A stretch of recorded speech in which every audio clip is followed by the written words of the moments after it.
The Esoteric Path to a New Life by Vernon Howard. Introduction. Let's begin our exploration with a story containing a valuable lesson. A tourist was driving slowly down a narrow road in one of our national parks. While turning a sharp bend, he met a park ranger who smiled as he walked over to the car.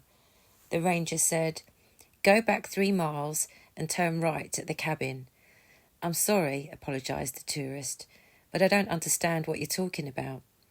The ranger nodded and explained, "I'm talking about the way out." Only then did it dawn on the tourist that he was lost. In some way he had wandered off the main highway. He thanked the ranger and turned the car around. What is this booklet all about? It is all about the way out. Millions of human beings want out, but don't know how to do it. You will learn how. You will discover the way out. The Esoteric Path to a New Life. The very title of this booklet is a story in itself.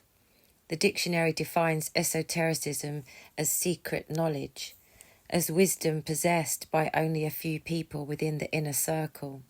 The aim of this booklet is to reveal these esoteric mysteries to you. What will the esoteric path do for you? We will discover the complete answer as we proceed. However, we can now say it consists of a totally new way to go through life. It is a way of self-harmony and therefore of exterior harmony, for the inner determines the outer. It is a way of having no painful questions about anything, for self-insight clears away self-confusion. If all this sounds too good to be true, just wait. Where does self-knowledge begin? The answer surprises most people. It begins by seeing how many difficulties we actually have. Look around at people. It is easy to see that most men and women have lost their way. Their days are an endless parade of disappointments and heartaches, anxiety toward the future, 1,000 fears, including the fear of not succeeding or of not making good impressions on others. This may seem like a negative start, but it is highly positive and intelligent. When a competent doctor examines a patient, he wants to know what is wrong. That is the only way to provide the cure. Likewise, in our lives it is good to see what is undesirable, for that leads to new health. However, the surface awareness of our difficulties is not enough. Millions of human beings sense that something is wrong, yet remain as they are. So special medicines are necessary. Self-honesty is one of them. A persistent wish to become another kind of person is another. Receptivity to esoteric truth is a third. A willingness to change what must be changed is powerful medicine. So is a willingness to see ourselves as we actually are, not as we imagine we are. Whoever starts with these powers is off to a fine start. He has already loosened a brick in his self-confining wall. Perhaps an encouraging thought has come to you at this point. The path is open to those who do not know what to do, whose lives are confused and agitated, who have reached the end of all the roads that once seemed so promising. Do you see why this is true encouragement? It is because an admission of confusion is the beginning of clearness. You see, this path is not for those who pretend to have the answers already. It is not for those who think happiness resides in worldly success.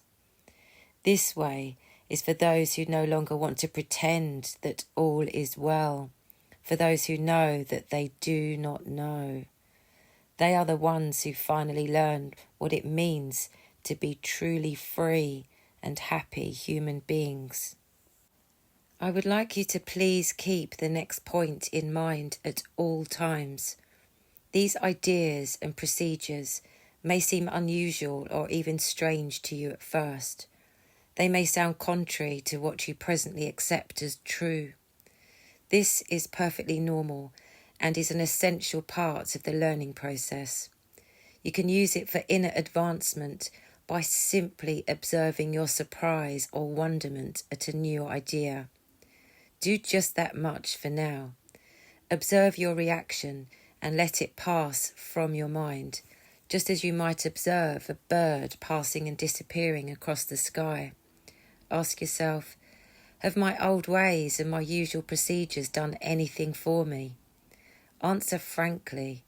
This provides fresh strength for abandoning the familiar but useless in favour of the new and the productive. Recognising psychic sleep. We will now proceed step by step to examine the highly practical teaching of esoteric science.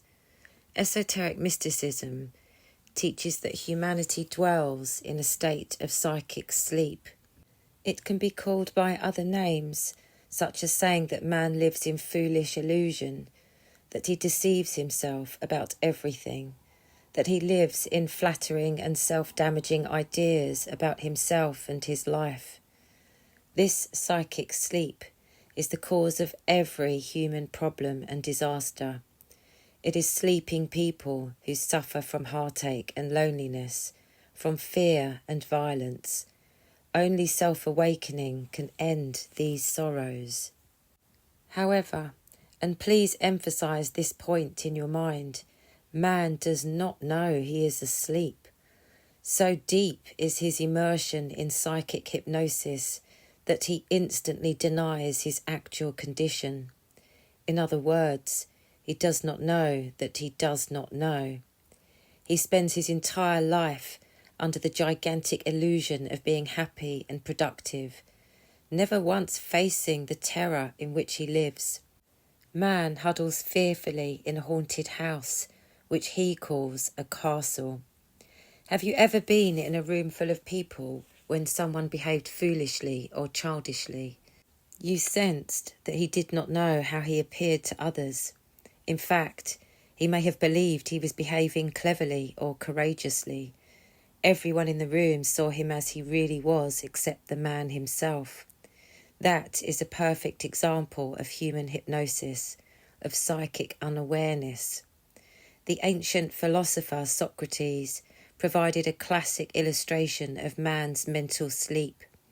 He told about a group of men who were huddled together in a deep cave.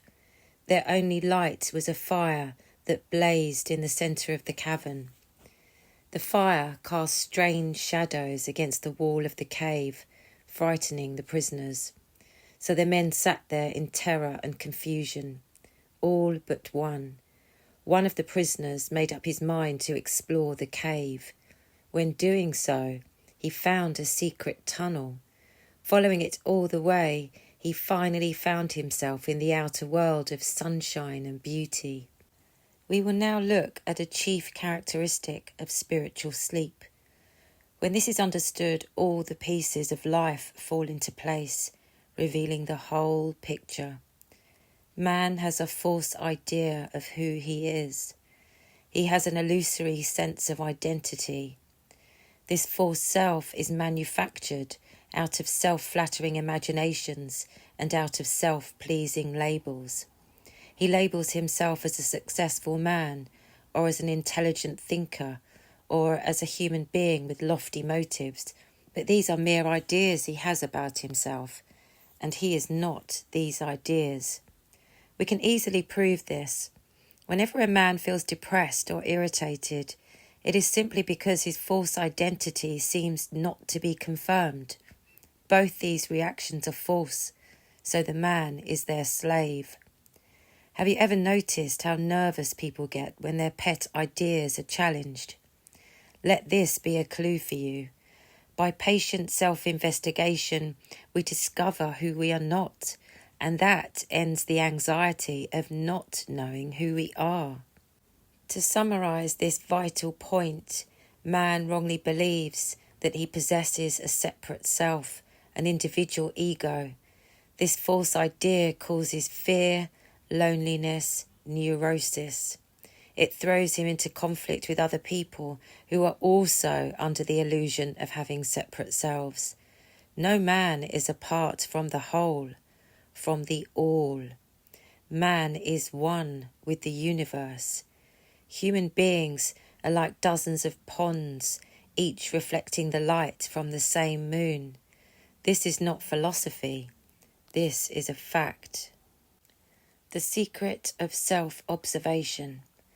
In serious moments, people ask themselves, who am I? What is life all about? How can I have a truly meaningful life? The answer is, we must learn how to become one with ourselves, to separate the actual from the image, to awaken from psychic sleep. You are now ready to hear about your first step for doing just this.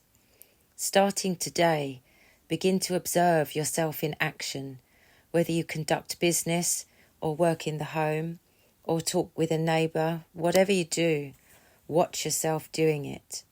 Alert self-observation is your first technique for self-awakening. Here is a specific example. Right now, as you are reading this, notice your physical self. What is the position of your hands?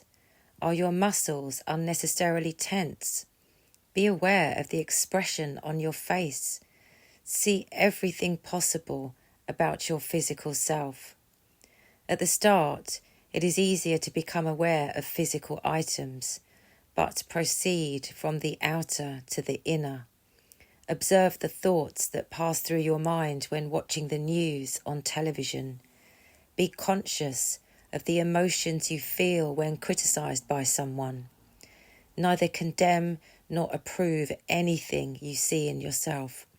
Just casually and impartially watch whatever is there. Reveal yourself to yourself. This self-knowledge is power for self-change. True excitement is finding yourself. You know, people are always seeking a new excitement, a fresh stimulation, anything at all to push back the boredom and dreariness of their daily lives. They end up frustrated when denied what they want, or once getting their desire, they no longer want it. They are like guests at an exciting party who anxiously sense they must soon return to their unhappy homes. You can be totally different. You can have an excitement that never swings over to depression. It is the true excitement of finding yourself. Nothing is more exciting than to watch a fear fade from the mind forever. Nothing is more delightful than to possess self-command in a world full of chaos. There is no greater inspiration than to know that you have found the true path at last. Live life from the present moment. A primary aim of esoteric science is to guide man upward toward an entirely new way of thinking. Because this new way contains no pretenses and no contradictions, it produces ease and naturalness in whoever adopts it. Preliminary progress consists of seeing that the present mind is not free of its self-defeating operations. One of its wrong moves is to interpret new ideas according to old thinking patterns. The story is told of a rabbit who is offered a bar of gold. The rabbit asked, "Where did you get such an unusual carrot?" An unawakened mind sees everything according to its past experiences, according to personal preference. Our task is not to live from a memorized plan of life, but within the present moment. Only in the light of right now can we see things as they really are, and what we see is pure gold. So the first thing to realize about the human mind is that it is thoroughly conditioned. This means that it has been influenced and shaped since the day of birth. Over the years, a man collects hundreds of ideas about life and about himself. He gathers opinions about religion and philosophy. He stores up attitudes towards other people. He learns fixed methods for responding to events. By repeating the same thoughts and actions over and over, they become hardened within his mind. Then, feeling comfortable with them, he is very reluctant to replace them. No matter how wrong or how self-damaging an idea may be, the last thing he will do is give it up in favour of reality. When you speak to such a man about higher truths, he cannot comprehend them. Then, not comprehending, he either scorns or distorts the offered truth. An ancient proverb points out that you can't talk to a summer insect about ice. The very awareness of our mental conditioning will help us break it. Awareness is everything. Freedom from life's battle. Why do we wear ourselves out in battling life? Because we think we have enemies. Why do we think so? Because we unnecessarily dwell in the part of the mind which divides everything into opposites, such as enemy and friend, inferior and superior, failure and success. But there is another way of thinking which dwells above all opposites. This new way can be called consciousness, awareness, unconditioned perception, union with truth, or it need not be called anything at all. In this state, there is no anxious need to have either enemies or friends, for you rest within the friendliness of your own original and free nature. If a person writing a letter misspells a word, the error starts in the mind, after which it appears on paper. He cannot possibly correct the paper until the mind is corrected first. If he does not clarify his mind, the error must repeat itself on paper endlessly. No doubt you see the parallel here with human problems. People try to correct exterior mistakes instead of correcting the way they think, which leaves them still chained to a mistake-making machine. The esoteric path emphasizes the need for clear thinking. For example, a healthy use of curiosity is to ask, exactly what will happen to me if I permit myself to see that I was wrong? The answer is, something good will happen. There is a part of your mind which is perfectly capable of standing aside to calmly observe another part which is disturbed. It is like a referee at a football game who sees everything but is not involved in the battle. Realizing this is one of the greatest discoveries we can make. You can see why. It proves the existence of another way of thinking, of a force which is never drawn into the whirlpool of agitated thought. You will recall that we have called this the technique of self-observation. But, of course, we must practice until we experience this power for ourselves. Any daily challenge will serve. Maybe you feel mistreated by someone. In this case, stand apart from your agitated feelings and watch how you feel. Just watch. Never mind if nothing happens at first. You're still experimenting. Quietly observe every upset feeling the moment it arises. What results from this? What results is a human being who is no longer the victim of exterior influences, a person who determines his own thoughts and who lives his own life. Feel new power and energy. The natural power of electricity always existed, needing only man's discovery and application. Likewise, natural cosmic power exists within you at this very moment. Even as you read these lines, it awaits your recognition. It starts with self-study. A common misplacement of psychic power is to wonder how long it will take to experience uplifting self-change. That only wastes valuable energy. It is not time that counts, but earnest intention. One good intention is worth 10 years of curiosity about psychic growth. The earnest man detects small but definite changes very soon. We need not seek some strange and mystical experience in order to enter the flow of authentic power. We need only think of negative states as being useless and unnecessary. For example, forcing is useless, unhappiness is unnecessary. Simply proceed with the fact that inner warfare need not be bitterly endured, and that it can be understood and ended. That procedure is fresh power in itself. To be conscientious in any endeavour is commendable, but it is indispensable to whoever wants out. So whenever you have a problem or need to achieve something, ask yourself, what is the right procedure from the viewpoint of esoteric fact? Like a bugle call, this alerts your psychic forces and places them at your service. Right now, at this very moment, take a new interest in your life. You see, by an incredible fault in human nature, a person can have great concern over his life without having any real interest in it. There is considerable difference between anxious concern and practical interest. The concerned man wants to protect his foolish self-images at any cost, while the interested man wants to destroy them regardless of the cost. People waste vast amounts of energy trying to please other people. Have you ever noticed how hard people try to please others by giving gifts and by saying the right things? Of course, very often the motive of the giver is to make sure that the pleased person is pleased with the giver. This is an example of misused psychic energy.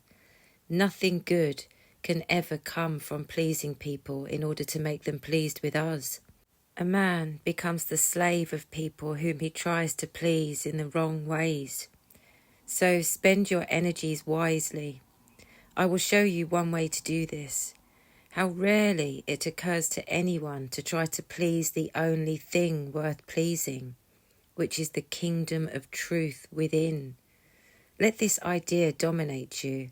Ask the question, what pleases the truth within?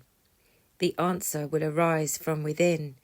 Truth is pleased whenever we welcome it, whenever we prefer it over illusion. Truth is pleased by our daily attempts to understand the principles which baffle us at first. Truth is especially pleased by our admission that we have not been thinking for ourselves, for that opens the door to independent thinking. Truth is pleased by all such procedures which anyone can begin and can maintain. Live a practical new life. We have seen that the esoteric path is purely practical. Let's make that much stronger by saying that it is the only practical way to go through life. What is more practical than the ability to handle every daily event with calm efficiency? We will now discover how this is accomplished. First of all, remind yourself that your adventure is an inward one. Do not try to change the external world. Change your attitudes and viewpoints. When you change yourself, you change the world as far as you are concerned, for you are your own world. The interior and exterior are the same. Make this exciting discovery, for then you will see how it is perfectly possible to live in a confused society while remaining untouched by its chaos. Take a simple example. You want something from another person. Let's say you want him or her to behave in a way which pleases you, but then this person does not behave according to your desire. All right, stop right here for a moment. Who has the problem? You do. Why do you have it? Listen to the principles of higher truth, and they will say, you have the problem because in your insecurity, you wish the other person's behaviour to make you feel better. However, it is an illusion that another person can provide you with happiness. Happiness is not the acquisition of anything. It is the understanding of something. So what must we understand? We must see that dependency breeds fear, not security. Seeing that, we cease to insist that others behave as we wish them to behave. Whenever we have a demand toward another person, we are the slave of that person. Besides, even when a man gets what he wants from another person, he is never satisfied with it. He is compelled to demand more. Demands always fall into a bottomless basket, and the effort to fill the basket can only result in frustrating exhaustion. Do you know anyone that lives like this? Stop for a moment and ask yourself, how would my life be different if I had no fear of rejection by others? Think about it. That freedom can be yours. Let's discuss rejection in the light of what we have learned. Our rejection by another person causes pain because of our unconscious use of the other person in maintaining unrealistic images about ourselves. We imagine ourselves secure, comfortable, loved, and so on. Rejection exposes the image, shockingly throwing us back on our actual state of insecurity. But the shock is an opportunity. By bravely remaining with the exposure, by not trying to repair it with the glue of anger or panic, reality then enters, which is our total security. Escape the prison of illusion. The esoteric path leads us far beyond shallow words and slogans and propaganda. Words must not be taken as realities. Hearing the description of a beautiful countryside is not the same as living in that countryside. Which would you rather have, a description of a country home or the actual home?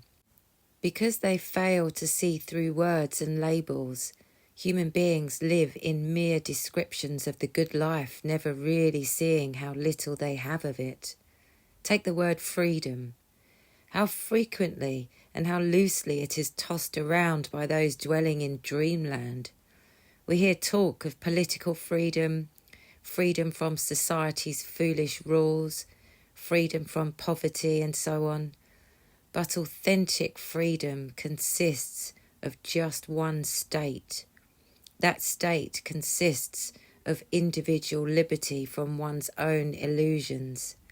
A person can have physical freedom or freedom from poverty and still be a slave to himself.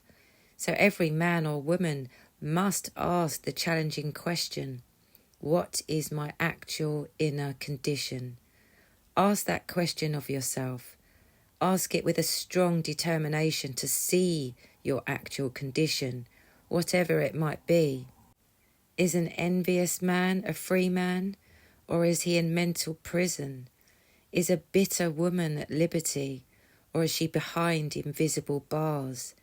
See how simple the question is. The very examination of one's inner state begins to weaken whatever bars may be seen. This is the dynamic principle of self-honesty at work. Now you see the nature of authentic freedom. It is liberty from negative emotions, especially those we hide from ourselves. It is freedom from compulsive desires and false ambitions. It is true freedom when you are not torn this way and that by conflicting desires, but are one with yourself. It is true liberty when one is an awakened human being, and to be awakened is to be a sane and a decent human being. Know the truth when you hear it. Never hesitate to bring a secret perplexity out into the open parts of your mind. Nothing harmful can ever come of it. To the contrary, good alone can result. For instance, you may exclaim, but there are so many teachers and organisations offering solutions. How can I tell who is right and who is wrong? My bewilderment is doubled by seeing that one group teaches the exact opposite of another group. How can I separate the true from the false? There is a way to have perfect judgment. Doubt will disappear forever. You will be able to tell by a single glance at a teacher's face or by reading a single line from a book whether or not you are being told the truth. The method is both simple and yet challenging. It is simply this: you yourself must prefer the truth above that which merely pleases you or which agrees with what you already believe. Let's say the same thing in another way. By preferring that which is true and right for you, all that is untrue and wrong will fade away of itself. It is like hanging a wet coat out in the sunshine. The natural warmth of the sun evaporates the water, making your coat comfortable once more. But first, you had to hang it out into the sunshine. Whoever you may be reading this, there is something within you that knows the truth when it hears it. This does not mean that we always choose the truth. It means we know it. Our aim is to increasingly choose what we know. Probably at one time you've been listening to music when the musician struck a wrong note. Instantly and without thinking about it, you knew the note was wrong. How did you know? Because you also knew harmonious notes when you heard them. Just as you have musical judgment, you also have spiritual judgment, which can change a life of discord into a life of harmony. Learning to make the right response. Remember the importance of right responses. Right reactions to daily challenges can change the kind of day you experience. If hurt or upset by an event, say to yourself, "There is something here I do not understand as yet. I am capable of winning the needed insight and will search until it is won." When saying this, you are stating one of the cheerful facts of the esoteric path. Picture a guard standing at the entrance of a factory which is developing a secret project. The guard's duty is to keep out spies and other unauthorized people. Now, as long as the guard remains alert and conscientious, as long as he performs his duty rightly, no harm can come to the project. Only if he wanders away or gets careless can anything go wrong. In other words, the guard needs only to stand where he is supposed to be standing. This is how you can keep everything going right in your life regardless of how threatening it seems at times. All you need to do is stand in the right place. The right place is the site of esoteric wisdom. Make it your delightful duty to stand more and more faithfully in the right place every day. Here is a principle which will keep you standing in the right place. Whenever you do not know what to do about something, simply be aware that you do not know and do nothing else. Be aware of your condition, perhaps agitation or displeasure, and stop right there. Never mind if this does not seem like the right response. Never mind if you can't see how this can solve that financial problem or that domestic difficulty. Unawareness of the whole picture is the only problem, so awareness is the only right action. Prove its rightness for yourself. You need not surrender to anything negative, not to anything. You need not surrender to a secret and harmful habit, not to the trembling feeling of being at the mercy of people and events, not to impulsive actions which are later regretted, not to the dread that something bad is always about to happen, not to the fear that life is a losing battle. No other human being can have threatening power over you unless your own fear gives him that power. Remember that.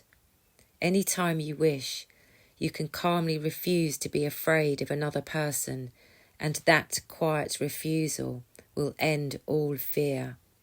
The fear is in you, not in his power, which is false power.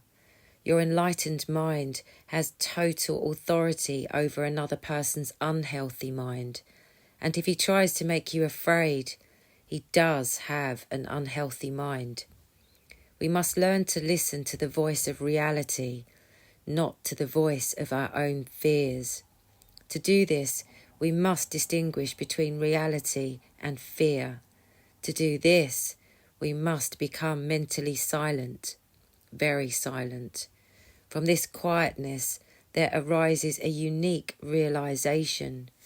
We see that fears are not a fixed feature of our psychic system, as we formerly imagined, but are foreign intruders having no real claim on us. By remaining alert to this reality, we easily dissolve all fears the moment they try to intrude upon our peace of mind. Your real nature cannot be hurt or insulted or rejected or depressed by anything at all.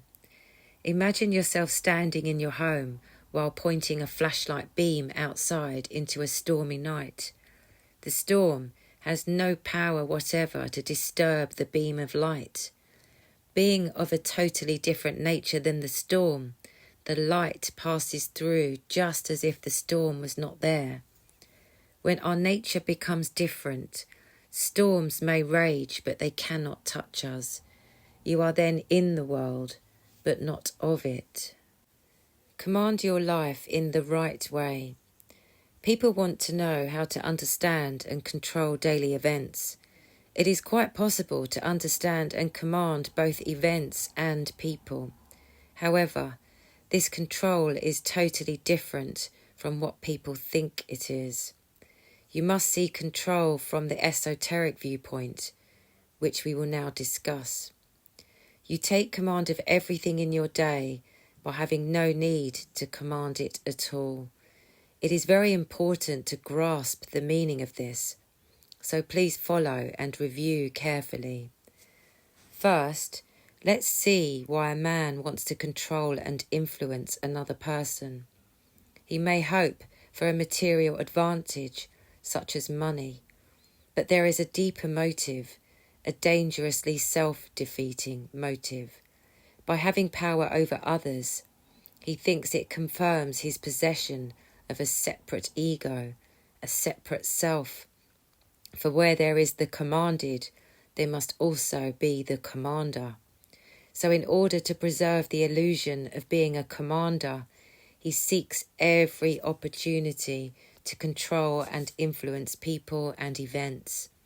But since he does not, in reality, possess a separate self, the whole show is a tragic delusion. Sooner or later, the curtain must come down on the actor, leaving him frightened and lonely. See through the illusion of having a separate self, and you will then see there is no need to command anyone or anything. There is no such thing as you and a world to command. The world is what you perceive, and no more. Just command yourself, and you command the entire world, for you are your world. This is oneness. This is self-unity. To review, you command your entire day by having no false needs to have power over anyone or anything. A man who is not in prison has no need to influence people who are.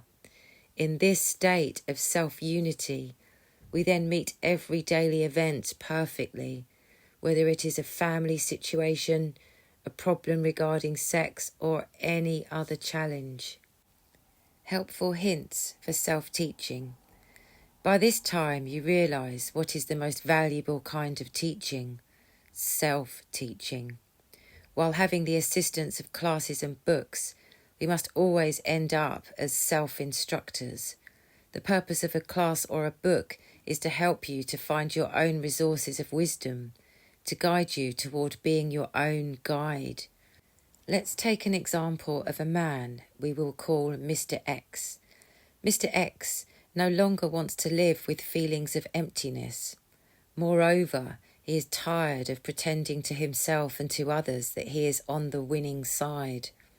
Though successful according to society's standards of success, a feeling of futility has taken him over. How might Mr. X teach himself? He could say something like this to himself: I have brought my feelings of futility up from the cellar of my mind to where I can see them clearly. Of course, it is a bit uncomfortable to realise that a sense of futility was there all along, but this is a good and healthy forward step. For the first time, I see that a person can be successful as a businessman or as a husband, and yet be a failure as a human being. I want to be inwardly successful, for I sense that this kind of success is all that really matters. A woman named Mrs. Y can be our next example. Though in the same rocking boat as Mr. X, she occupies a different corner. Every day she is overwhelmed by painful and perplexing emotions. She feels like a stick in a raging stream that falls into one whirlpool after another. Mrs. Y could begin her program of self-instruction by saying, I sense clearly that something is wrong with my life in general and with my emotions in particular. I'm easily offended, quickly defensive, frequently nervous. Esoteric teachings say that this agitation can be conquered by studying truthful principles. My part is to listen and to learn, so that is what I will do from now on. I do not want to continue with my old ways, for their satisfaction was a hoax. Some questions you might ask. At this point, I will answer questions typical of those asked at our classes. Question 1. Man has tried thousands of schemes for establishing peace on earth, including religions and laws and peace organisations, but everything has failed. Why? Answer. Why? Because unawakened men think they are awake. Unawakened men can do nothing but make the social system into what they are inwardly like, and inwardly they are lost. The inward duplicates itself outwardly. What man calls social improvement is merely a new arrangement of the old chaos. It is like a man who moves from one part of a jungle to another part, but deludes himself by calling it a new paradise. Society is not going to change, but through sincere self-work, any individual can transform himself. Remember, if you choose to remain in the psychological jungle inhabited by society, you will have to suffer as society suffers. You need not do so. Question 2. You have urged us to see ourselves as we are, not as we like to picture ourselves. What are most people like? Answer. Like a thermometer. Their feelings rise or fall according to the social atmosphere. Never living from themselves, they remain at the mercy of exterior events. Everything outside tells them how to feel inside. They are slaves to bad news or an angry look or an unexpected change of plans.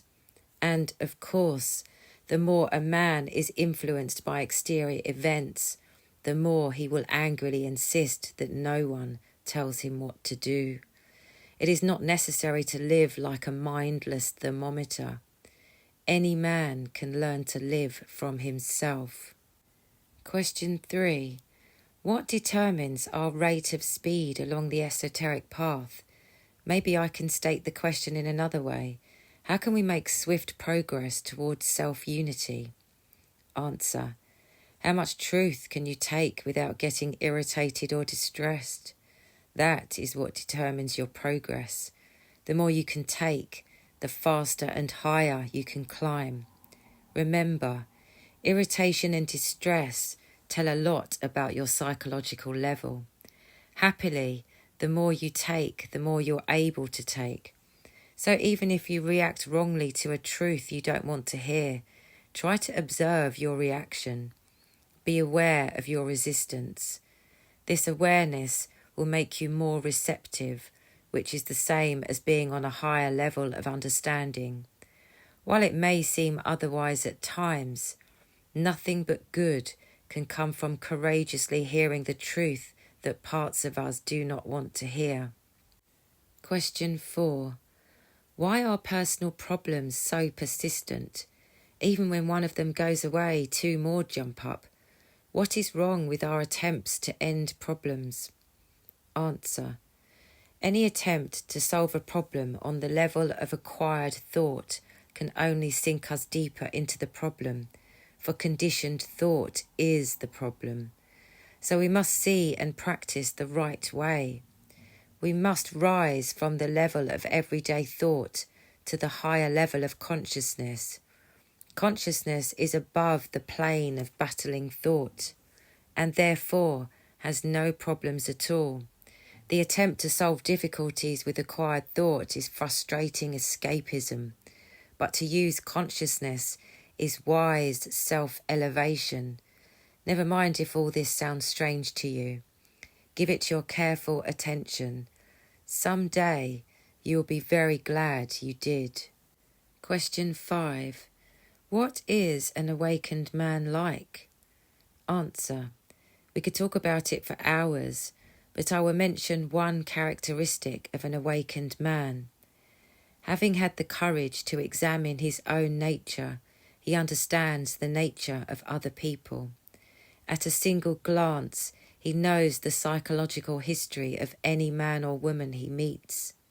This makes him very wise and practical in his relations with friends and strangers. No one can deceive him, for only a self-deceived man can be deceived by others. His knowledge of human nature is 1,000 miles above that of ordinary psychology. Because of this, he is the only kind of a man who can really guide human beings out of the jungle. But he also knows that the vast majority of human beings have no intention of ever leaving the jungle. He helps only those who want out, not those who want to argue. Question 6. You have said that there are true rewards for the man or woman who walks the esoteric path. May we hear about one of them? Answer. One reward is the ending of useless and tiring tasks. Have you ever noticed how many things you do which you secretly wish were out of your life? For example, do you know how much energy you waste in trying to make good impressions on people? And have you ever noticed your tension when wanting to make a favourable impression? That is a form of slavery seldom noticed by most people. You don't have to impress anyone. You need only be a real person. Be free of painful memories. The story is told about two disciples who were walking back to their school of esoteric truth. They came to a stream having no bridge. A woman was standing there who expressed her desire to cross the stream. One of the disciples promptly picked her up, waded through the water, and set the woman down on the other side. For the next several miles, the helpful disciple was scolded by his companion. The angry friend accused, "As a disciple of higher truth, you had no business to even touch a woman." The helpful disciple finally turned to his irritated friend to say, "Look, I put that woman down an hour ago. You are still carrying her." This illustrates one of the chains which binds most men and women. They are chained by time, by memories of the past. They are therefore tyrannized by thoughts about unwise actions of yesterday, or they yearn for past days which seemed happier than today. One of the great secrets of the esoteric path is your ability to escape from time. Certainly we use the clock and calendar for practical purposes of everyday life, but we can be free of psychological time and live entirely in the present. The present moment is totally free. So live right now without the interference of useless thoughts about past or future. That is how to live freely, spontaneously, naturally. Lessons others can teach us. As you attend lectures and classes, and as you mingle with people elsewhere, you have endless opportunities to observe all these human reactions. You should study people just as a scientist examines specimens in a laboratory. The study of other people helps you to understand yourself. Also, self-study reveals the motives and desires of others. Let's take a practical example of this. Suppose you meet someone who has a severe emotional problem. Now, you must never permit the problem that another person has with himself to become your problem. In many cases, the troubled person will try to involve you in one way or another. He might insist that you owe him your attention or your time or your money. In order to get what he wants from you, he may try to make you feel guilty. Don't feel guilty. Stay uninvolved. You will eventually see that this is not selfishness on your part, and it is not a lack of compassion. It is the dawn of a new understanding of a certain cosmic law. That cosmic law declares that every man is responsible for his own rescue. The man who falls into a pit is the only man who can climb out of it. Besides, when you try to help a man who rejects the truth, you only make him worse. Remember, a person who is right within himself always knows just what to do and just what not to do in his relations with other people.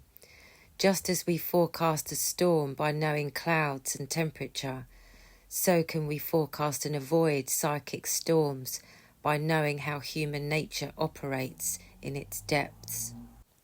Learn to look in the right place. In order to illustrate a basic truth about life, ancient philosophers told a story about the astronomer and the stars.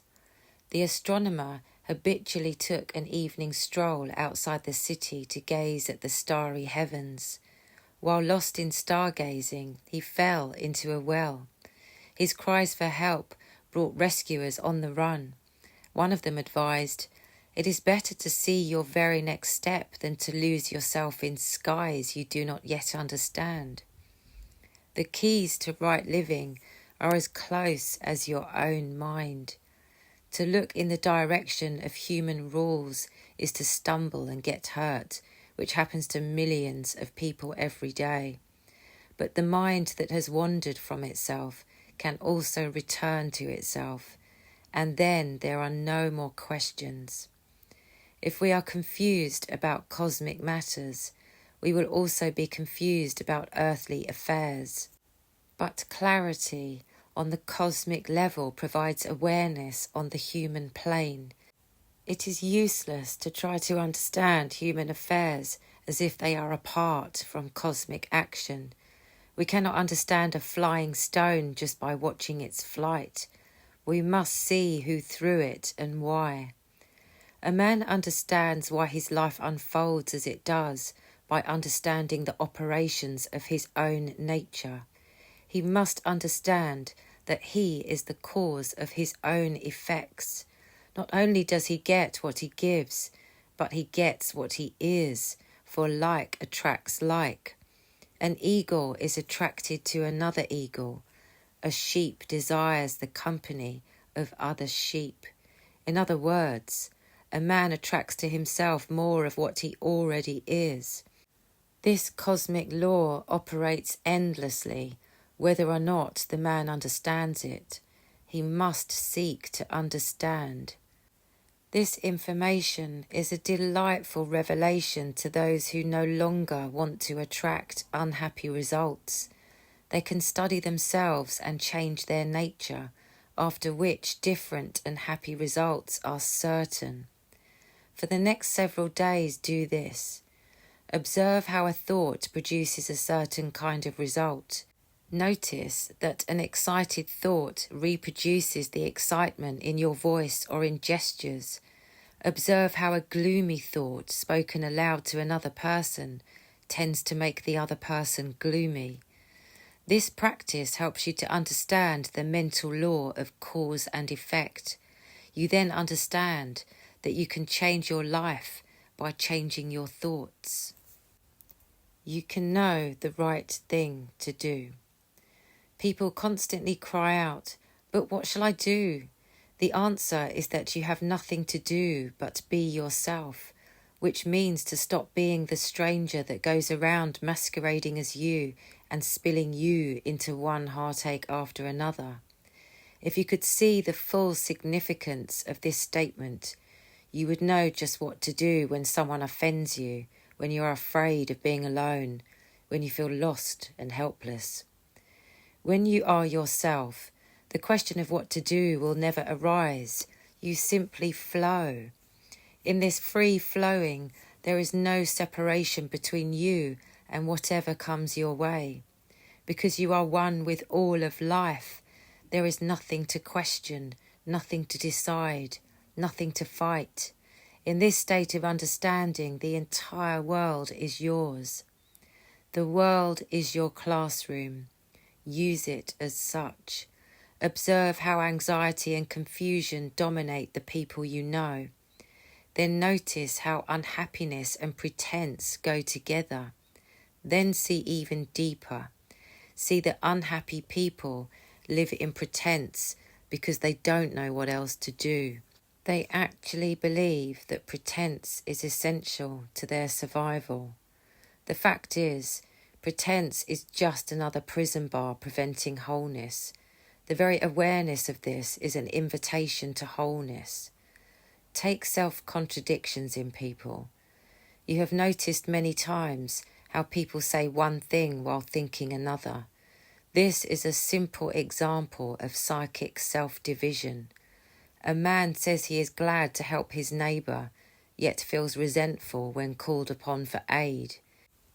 If he had no false sense of duty towards his neighbour, he would not trap himself like that. Self-insight ends a false sense of responsibility toward others and therefore frees you from guilt. Your first duty in life is towards your own self-awakening, so never permit self-centered people to make demands upon you.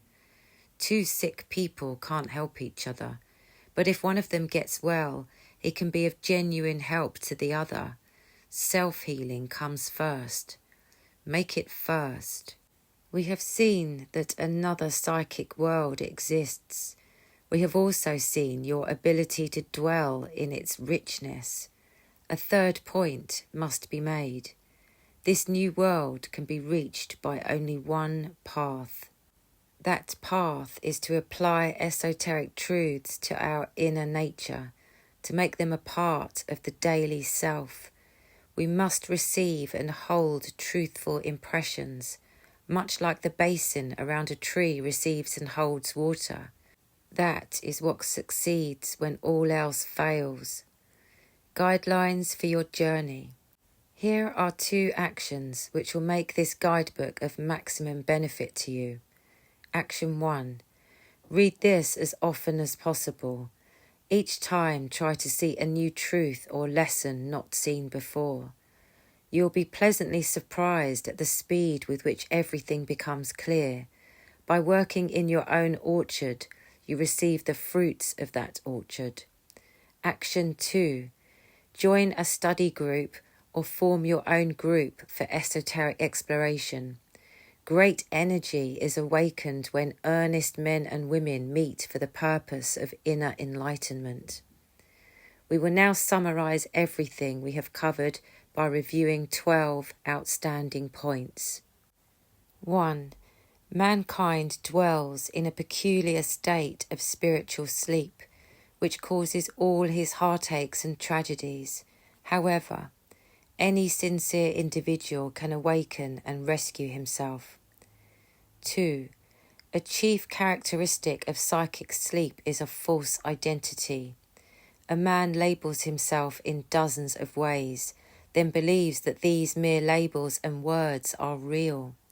We must rise above unconscious labels to realize our true nature. 3. Valuable self-knowledge comes through daily self-observation. Observe your thoughts and acts, while neither praising nor condemning them, but simply to understand yourself. 4. Awareness of how our minds are conditioned is a power for breaking that conditioning. This results in a free and untroubled mind. 5. Take a new interest in your life by exploring these practical truths every day. They will prove themselves to you by providing a new life. 6. Use your human relations for inner insight. Be conscious of the fear and confusion in men and women. Then know that you need not live like that. Make up your mind to live your own life. 7. Realize that freedom is always personal and inward. As we free ourselves from our old and habitual nature, we are set free from its anxieties. 8. Remember the existence within you of a power which is never disturbed by anyone or anything. Your walk along the esoteric path brings you closer and closer to this power. 9. The person who commands himself will command all of life. This new command appears when we deeply realize our oneness with all of life. 10. Be your own teacher. Don't let others tell you what is right for you. The person who asks a question is quite capable of finding the answer within himself. 11. You are not chained to the past. You are free right now to live spontaneously and happily. 12. Be receptive to esoteric truths, especially to those which seem unusual to you at first. Remember, a new life can come only through a new understanding. In conclusion, let nothing stop you from travelling the esoteric path to a new life. Let nothing stand in your way, not past mistakes, nor discouraging circumstances, nor other people, nor feelings of despair. What now appears to be a brick wall will someday dissolve before your very eyes, before the eyes of your elevated understanding. One by one, you will walk straight through the open spaces where the walls once seemed to be. The walls existed in your mind, but now you have a new mind, so the road ahead is open all the way. March forward with determination and good cheer. First you will sight your home, then you will reach home.